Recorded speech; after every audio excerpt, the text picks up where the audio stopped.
একদা হজরত ফাতেমা রাদিয়াল্লাহু তাআলা আনহা এক ইহুদি বান্ধবীর সাথে একটি বাগানে দাঁড়িয়ে কথা বলছিলেন। এমন সময় একজন লোক এসে সেই ইহুদি মেয়েটিকে বললেন, আপনার বাবা আপনাকে বাড়িতে যেতে বলেছেন। তখন মেয়েটি সেই লোকগুলোর সাথে তার বাড়িতে চলে যায়। বাড়িতে যাবার পর সেই মেয়েটির বাবা মেয়েটিকে বললেন, মা, তোমার বিয়ের জন্য একটি ছেলে নির্বাচন করেছি। ছেলেটি ইহুদি সম্প্রদায়ের এক শিল্পপতির ছেলে। তুমি কি এই বিয়েতে রাজি আছো? তখন মেয়েটি বলল, বাবা, এই উত্তরটি আমি আপনাকে কালকে দেব।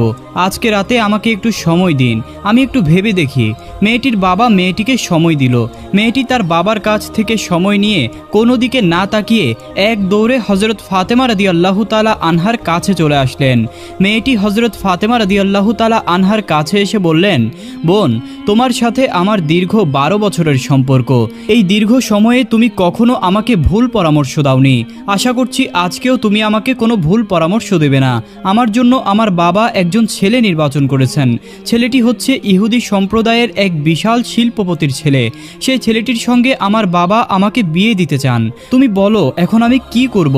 তখন হজরত ফাতেমা রাদিয়াল্লাহু তাআলা আনহা মেয়েটির এই কথা শুনে বললেন, বোন, যেহেতু তোমার বাবাই ছেলেটির সঙ্গে তোমার বিয়ে ঠিক করে ফেলেছেন এবং তোমার বাবা চাইছেন এই ছেলের সঙ্গে তোমার বিয়ে দিতে, সেহেতু তুমি এই বিয়েতে রাজি হয়ে যাও। তখন মেয়েটি ফাতেমা রাদিয়াল্লাহু তাআলা আনহাকে বললেন, হে বোন, আমি এই বিয়েতে রাজি হতে পারি, কিন্তু একটা শর্ত আছে। শর্তটা হলো, যদি তুমি আমার এই বিয়েতে উপস্থিত থাকো তবেই আমি এই বিয়ে করব। তুমি তো জানো আমি তোমাকে কতটা ভালোবাসি। তখন হজরত ফাতেমা রাদিয়াল্লাহু তাআলা আনহা মেয়েটিকে বললেন, তোমরা ইহুদি আর আমরা মুসলমান, আর তুমি তো জানো যে ইহুদিরা মুসলমানদেরকে একদমই সহ্য করতে পারে না। আর আমি যদি তোমার বিয়েতে যাই তাহলে আমার বাবা হজরত মুহাম্মদ সাল্লাল্লাহু আলাইহি ওয়াসাল্লামকে মুসলমান সম্প্রদায়ের কাছে প্রশ্নের সম্মুখীন হতে হবে এবং আমার বাবাকে নিয়ে তারা হাসি ঠাট্টা করবে। এছাড়াও তোমাকেও ইহুদি সম্প্রদায়ের কাছে প্রশ্নের সম্মুখীন হতে হবে এবং তারাও তোমাকে নিয়ে হাসি ঠাট্টা করবে। তাই আমি তোমার এই বিয়েতে উপস্থিত হতে চাইছি না।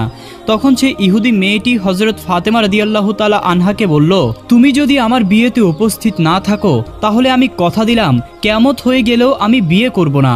মেয়েটির এমন কথা শুনে এক পর্যায়ে নিরুপায় হয়ে হজরত ফাতেমা রাদিয়াল্লাহু তাআলা আনহা সেই মেয়েটিকে বললেন, ঠিক আছে বোন, আমি তোমার বিয়েতে যাব, তুমি এই কথা তোমার বাবাকে জানিয়ে দাও। তখন মেয়েটি ফাতেমা রাদিয়াল্লাহু তাআলা আনহার কথা শুনে এক দৌড়ে বাবার কাছে এসে বললেন, বাবা, আমি এই বিয়েতে রাজি আছি, তবে একটি শর্ত আছে। শর্তটা হলো, আমার বিয়েতে মোহাম্মদের মেয়ে ফাতেমা আমার সাথে থাকবে। তখন মেয়েটির বাবা বলল, মোহাম্মদের মেয়ে যদি আমাদের এই বিয়েতে আসে তাহলে সেটা আমার এই স্ট্যাটাসের সঙ্গে মিলবে না, কারণ সে হচ্ছে গরিব এবং তার বাবাও গরিব। তারা ঠিকমতো দুই বেলা খেতে পারে